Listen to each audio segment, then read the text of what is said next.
نے فرمایا کہ اگر زندگی چاہتے ہو تو جو اللہ رسول کہہ رہے ہیں اس پر لبیک کرو، ان حکموں کی تعمیل کرو، فوراً مان لیا کرو حکم۔ نماز کا آیا وہ مانو، زکوٰۃ کا آیا شوق سے لے کر آؤ۔ اب کیا زمانہ تھا حضور علیہ السلام کی تربیت سے زندہ ہو گئے لوگ۔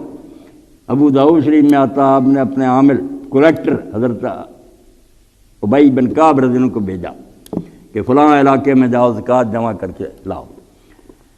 گئے تو جنگل میں ایک شخص اونٹ چلا رہا تھا، اس کے پاس گیا کہ میں اللہ کے رسول کا قاصد ہوں۔ اس نے کہا مرحبا مرحبا، خوش آمدید۔ انہوں نے کہا زکوٰۃ لینی ہے، اونٹ گنے، زکوٰۃ کا حساب انہوں نے کر کے بتایا کہ 1 سال کی بوتی جو ہے نا، 1 سال اس کی عمر ہو گئی ہو، وہ تیرے اوپر فرض بنتی ہے۔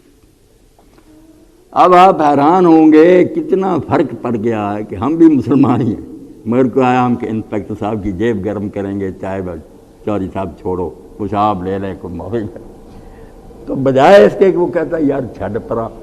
اس نے کہا حضرت 1 سال کی بچی اونٹنی یہ مسلمانوں کے کس کام آئے گی؟ نہ یہ دودھ دیتی ہے نہ اس پر سواری ہو سکتی۔ انہوں نے کہا بھائی فرض اتنی بنتی، میں اس سے زیادہ نہیں لے سکتا۔ اس نے کہا نہیں، جو سانڈ اونٹ تھا نا، سانڈ سارے اس کے گلے میں سے مضبوط طاقت وہ پکڑ کر لائے۔ اس نے کہا میں یہ اللہ کے راستے میں دینا چاہتا ہوں۔ تو حضرت ابی رضی نے کہا میں نہیں لے سکتا، مجھے جو حضور نے صاحب سمجھایا میں اس سے زیادہ لوں تو یہ تو بدجانتی ہوگی، خیانت ہوگی۔